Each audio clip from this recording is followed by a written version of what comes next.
বাংলাদেশ নিজেই তৈরি করে যুদ্ধজাহাজ।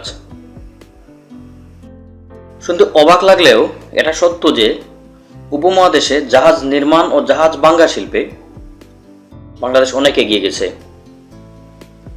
পিছনে ফেলে দিছে ভারতকেও। তবে আজকে আলোচনা করব শুধু যুদ্ধ জাহাজ নিয়ে, যেগুলো বাংলাদেশ নিজেই তৈরি করেছে। সাথে আছে আমি দুলালেজে। বাংলাদেশ নৌবাহিনীর পরিচালনাধীন দুই প্রতিষ্ঠান ডকইয়ার্ড ইঞ্জিনিয়ারিং ওয়ার্কস লিমিটেড ও খুলনা শিপইয়ার্ড ছাড়াও একটি বেসরকারি মালিকানাধীন shipyard Ananda shipyard and slipways যুদ্ধজাহাজ নির্মাণ করে। Port grand class fast petrol boat ছাড়া বাকি যুদ্ধজাহাজগুলো বাংলাদেশ নৌবাহিনী নিজেই তৈরি করে। Dockyard and engineering works limited বাংলাদেশের সবচেয়ে প্রাচীন জাহাজ নির্মাণ কোম্পানি। এটি 1926 সালে প্রতিষ্ঠিত হয়। স্বাধীনতার পর 1989 সালে এটিকে আধুনিকায়নের পরেও অব্যবস্থাপনার কারণে 2002 সালে এটিকে বন্ধ করতে বাধ্য হয় সরকার। এরপরে 2006 সালে বাংলাদেশ নৌবাহিনীকে পরিচালনার দায়িত্ব দিলে এটি ঘুরে দাঁড়ায়। এই ডকইয়ার্ড 1972 থেকে 1977 সালে পাবনা শ্রেণীর পেট্রোল বোট তৈরি করে, যা ছিল বাংলাদেশের তৈরি প্রথম যুদ্ধ জাহাজ, যদিও এতটা আধুনিক ছিল না জাহাজটি। বর্তমানে প্রতিষ্ঠানটি বাংলাদেশ নৌবাহিনীর জন্য ল্যান্ডিং ক্রাফট এবং বাংলাদেশ কোস্ট গার্ডের জন্য পেট্রোল বোট তৈরি করে। দ্বিতীয় বিশ্বযুদ্ধের পরে চট্টগ্রামে পড়ে থাকা কিছু জাহাজ ভাঙ্গার মাধ্যমে যাত্রা শুরু হয় অনেকগুলো শিপইয়ার্ডের। এর মধ্যে একটি হচ্ছে খুলনা শিপইয়ার্ড। এটি প্রতিষ্ঠিত হয় 1957 সালে। 80 ও 90 এর দশকে প্রতিষ্ঠানটি লোকসানে বন্ধ হয়ে যাওয়ার উপক্রম হলে 1999 সালের 3 অক্টোবর বাংলাদেশ নৌবাহিনীকে প্রতিষ্ঠানটির দায়িত্ব দেওয়া হয়। শান্তিতে সংগ্রামে সমুদ্রে দুর্জয় স্লোগান নিয়ে পথ চলা বাংলাদেশ নৌবাহিনীর হাতে যাওয়ার পরে আর ফিরে তাকাতে হয়নি প্রতিষ্ঠানটিকে। এই খুলনা শিপইয়ার্ড চীনের কারিগরি ও প্রযুক্তি সহায়তায় নির্মাণ করে বাংলাদেশের প্রথম আধুনিক যুদ্ধজাহাজ বানৌজা পদ্মা। 2011 সালের 5 মার্চ খুলনা শিপইয়ার্ডের জাহাজটির নির্মাণ কাজের উদ্বোধন করেন মাননীয় প্রধানমন্ত্রী শেখ হাসিনা। 2012 সালের 8 অক্টোবর এটিকে লঞ্চিং করেন, অর্থাৎ পানিতে ভাসান, পররাষ্ট্রমন্ত্রী ডক্টর দীপু মনি। এবং 24 জানুয়ারি 2013 বাংলাদেশ নৌবাহিনীর ঘাঁটি বানৌজা খালিশপুরের তিতুমিরে জাহাজটির কমিশনিং করেন জননেত্রী ও মাননীয় প্রধানমন্ত্রী শেখ হাসিনা।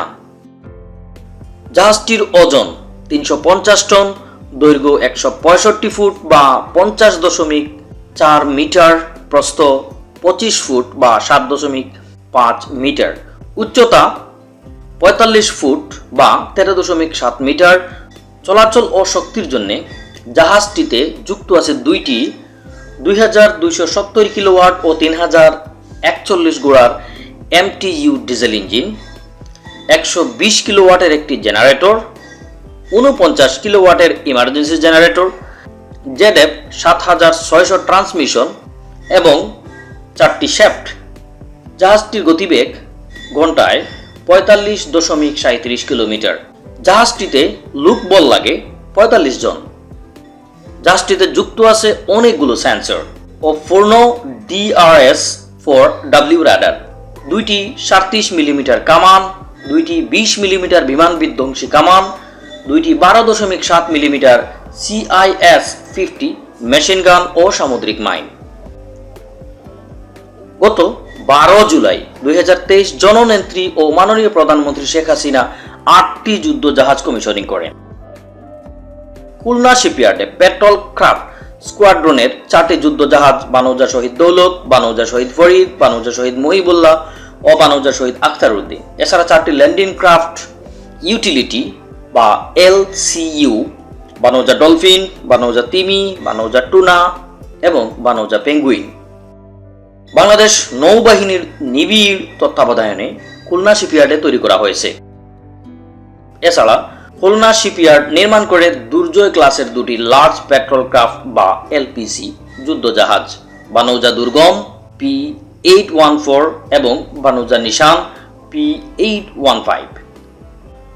দেশে তৈরি অন্যান্য যুদ্ধ জাহাজগুলো হচ্ছে পদ্মা ক্লাসের পেট্রোল ক্রাফট বা পিসি যুদ্ধ জাহাজ, বানৌজা পদ্মা সহ বানৌজা সুরমা P313, বানৌজা অপরাজয় P261, বানৌজা অদম্য P262, বানৌজা অতন্দ্র P263, বানৌজা Bishkhali P415।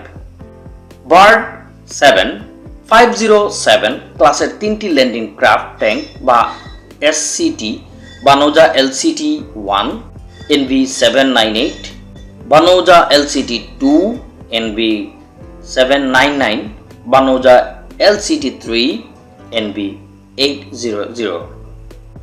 DUW LCT ক্লাসের 2টি ল্যান্ডিং ক্রাফট, বানৌজা LCT 103 A 586, বানৌজা LCT 105 A 588। সন্দীপ শ্রেণীর ল্যান্ডিং ক্রাফট ইউটিলিটি, বানৌজা সন্দীপ L903, বানৌজা হাতিয়া L904।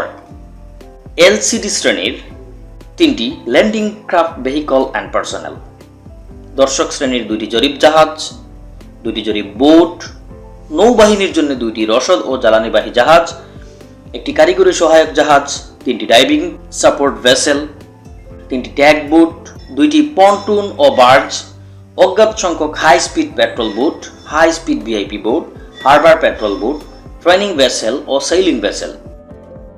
সবগুলো জাহাজের বিস্তারিত বর্ণনা করলে ভিডিওটি অনেক লম্বা হয়ে যাবে, তাই শুধু এদের নাম আর সংখ্যা উল্লেখ করেছি। আজ এ পর্যন্তই।